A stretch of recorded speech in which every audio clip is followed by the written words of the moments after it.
Jan Reid is an authority on sherry and has written a lot of books about wines and sherries. Now, first of all, Jan, what is the difference between sherry and British sherry?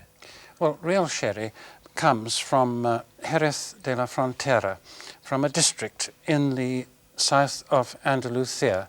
It is made with particular grapes which are specified, and those grapes are grown in the white clay soils, chalky clay soils of Jerez. Well, what happens with other sherry types like British sherry and South African sherry?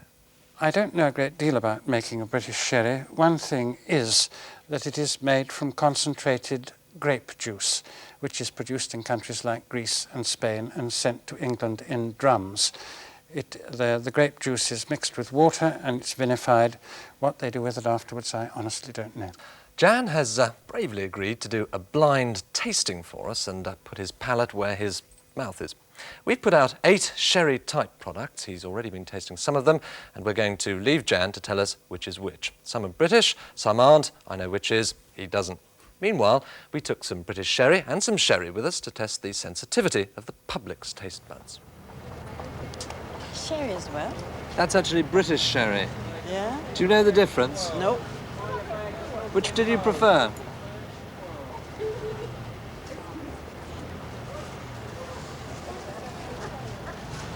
Strong one. Give it a Well, go. that one looks like tea to me. Well, taste it. What do you think? Well, it could be wine. Try that one.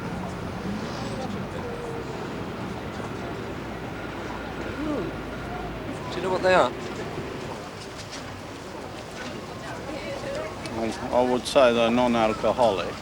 They are alcoholic. This one is sherry, Mm-hmm. and this one's British sherry.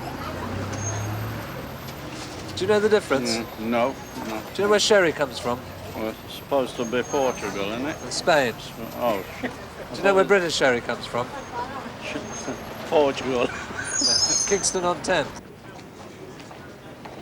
Oh, isn't that lovely? Do you like that? Do you know What is it? Sugar and water? No. No.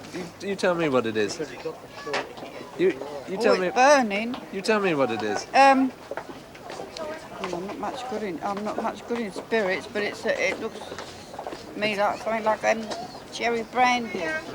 Try that Is one. it? Try that one.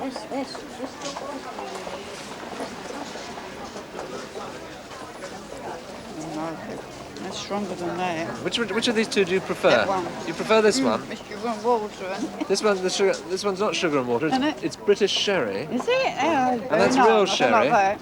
Right, come on, Jan. We put you to the test. What's the first one? The first one is an aperitif sherry. It's light, dry, supple and fresh. It's Spanish, and I would say it is Donzuelo. Next. The next one is that has a really horrible smell. It smells to me of paint remover. It really does. It goes right up one's nose like paint remover or floor polish. Tell me. And it's dry, but it's just sour all the way through. I disliked it intensely. I'd say it was a British sherry. Right. Third. The third one is quite a nice sherry. Again, it's dry, an aperitif. It's got a slightly raisiny nose, and I'd say it's a South African aperitif sherry. It hasn't quite got the freshness or lightness of that, but it's quite a nice wine. What about the others?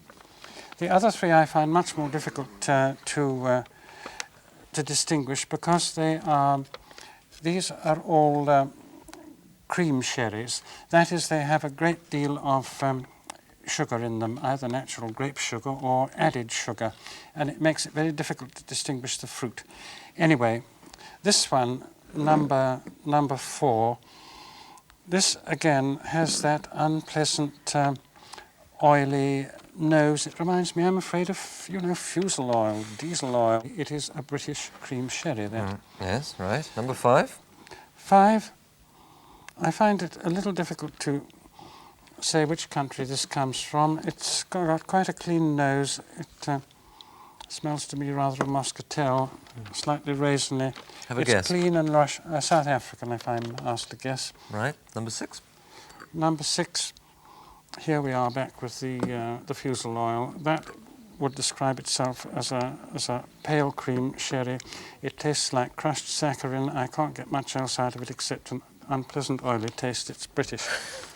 Poor old Britain. What about the Sorry. last two? I think the last two are Spanish. They're both quite nice sherries. This has rather a nice ethereal nose with a touch of Oloroso in it. The other one also is a nice thing with more muscatel, I'd say. Well, they're cream sherries of the sort of type of Bristol cream. Right, well, let me tell you, you've done very well. You've successfully managed to identify all the non-sherries, although you've got some of the country of origins wrong. That is actually British. That's actually South African, and I'm getting confused now, and it is, in fact, you said British, and that one is British, and you said South African. You did make one sort of quite serious mistake. This, which you said is British sherry, is in fact sherry. Although, to be fair, it is a cheap one. Obviously, though, you do believe it's worth paying out for a good sherry, do you? Well, I would think so, yes, yes.